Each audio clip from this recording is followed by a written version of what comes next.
So good morning guys, welcome back to my YouTube channel. This is Autoboyson. So mayroon tayong gagawin dito ngayon na check and repair air conditioning issue. So nawala daw yung lamig nito, Hyundai Accent hatchback. So panda rin natin dito para ma-confirm natin.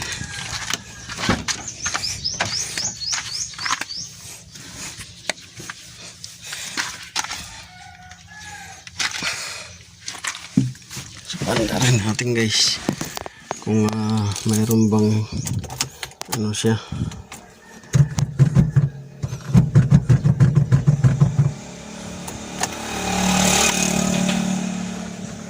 mayroon bang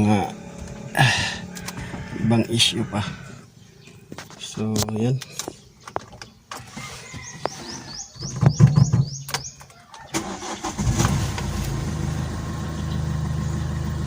so wala namang check engine.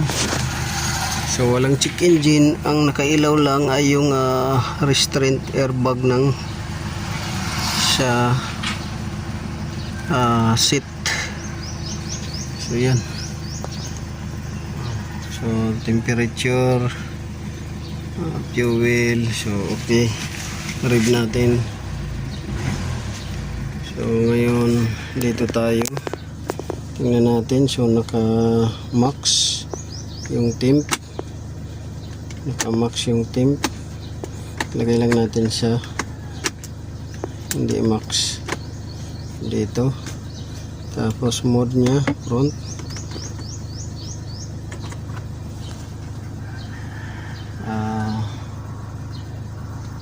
may blower,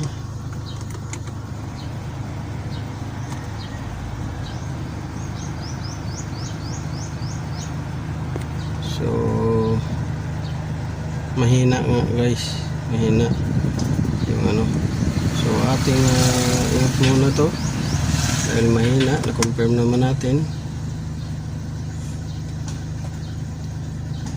So sasalangan natin ngayon ng gauge. Check natin kung okay yung pressure or may preyong pa ba.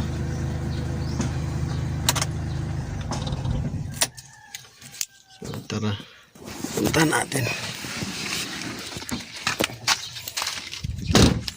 Check natin yung, okay muna natin to.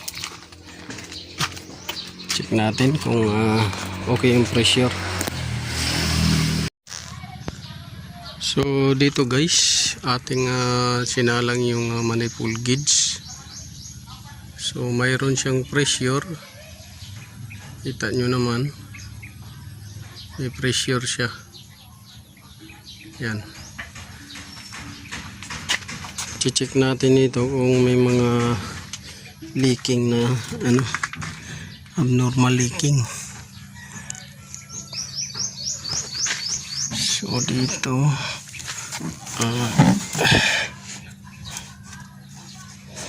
pressure switch dito,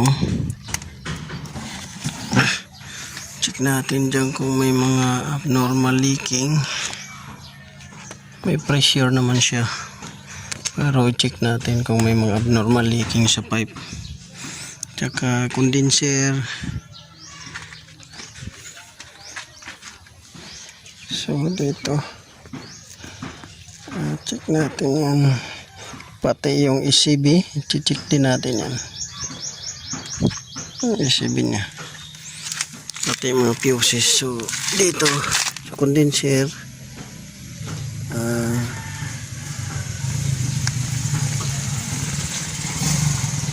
super wala namang nakikita tayong leak dito,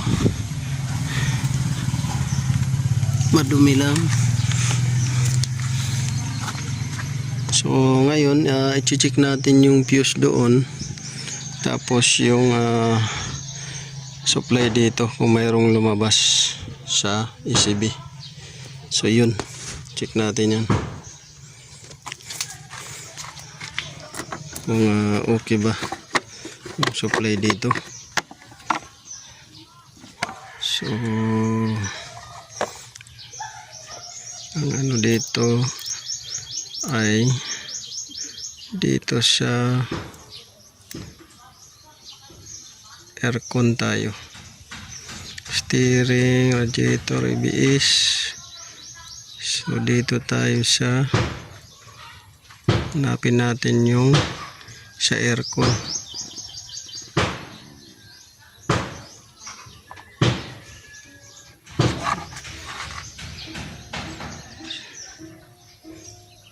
So dito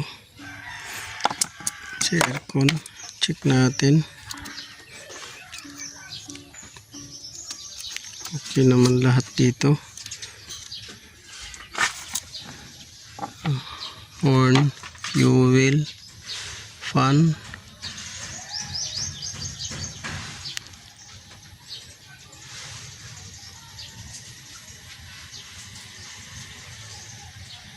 So dito is lahat naman okay. So yung supply na lang doon sa patungo sa ECB yung check natin.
So mayroon siyang supply papuntang ECB. So ngayon yung ECB ang check natin.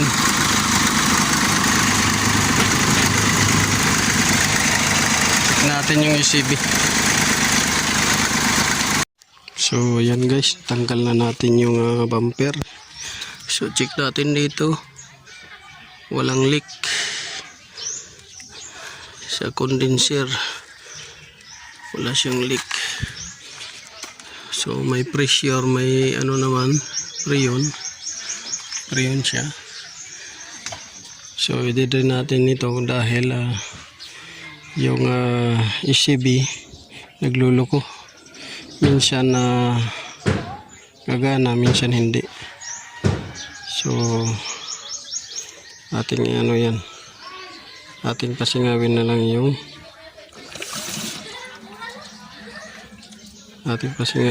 yung freon. So yan, pasingawin natin.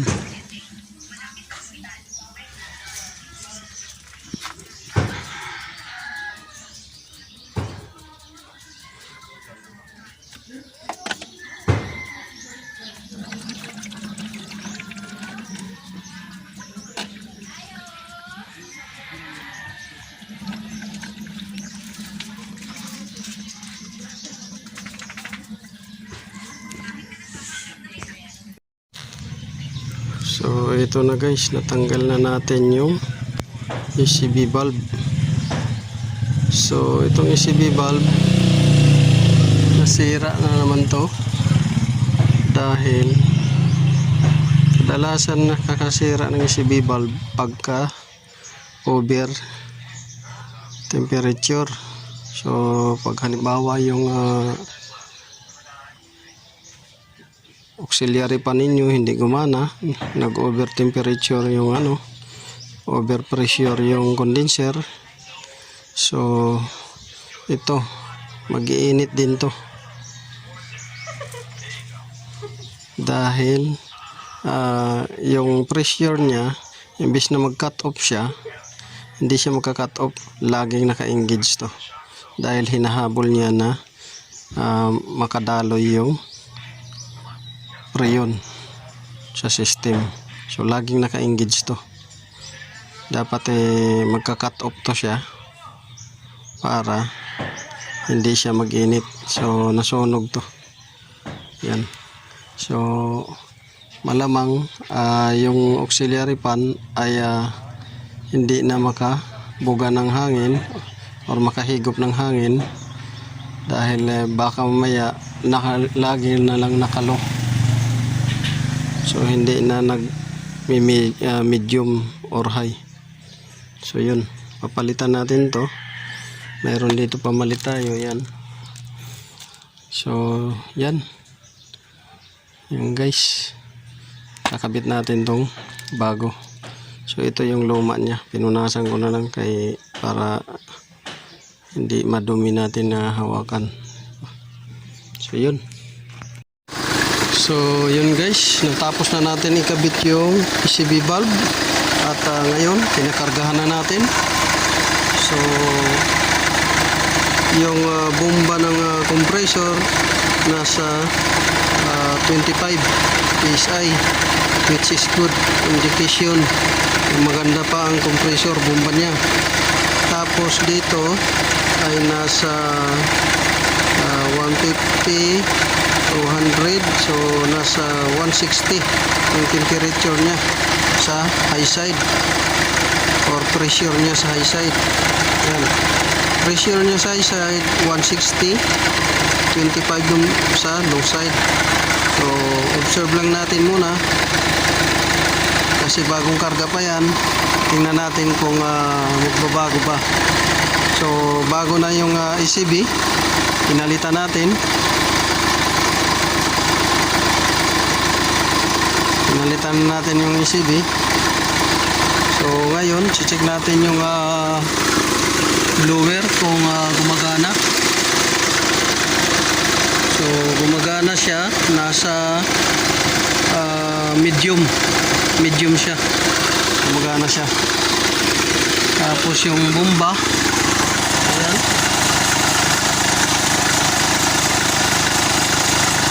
Yan naman. Punta tayo dito sa loob kung lumamig na ba. So wala pang 1 minuto pagpapaandar natin. Ayun, lumamig na siya guys. Lumamig na. Wala pang 1 minuto yung pagpaandar natin nito pero mabilis na siya lumamig. So yung ECB guys, pag check natin ito guys, may freon na laman. Ang problema yung ECB overtime heated siya. So malamang ang naging dahilan nito guys ay nag high pressure yung yung high side. Ngayon tuloy-tuloy yung bukas ng ECB. So walang cut off siya kasi high pressure na ngayon tuloy-tuloy. So yan yung naging dahilan kung bakit nag-overtime heated siya at bumigay yung ECB. So yun, malamig na siya. So yung temperature natin, dito tayo naka-max. Blower 1, recirculation air, tsaka ito front mode. So malamig na. Kaka-andar lang to guys, pero okay, malamig siya. So observe lang natin to ng matagal dahil yung temperature naman dito ay mainit. Ayan, mainit. Although na may tayo dito luna, pero tingnan natin. So good dito at saka dito good rin.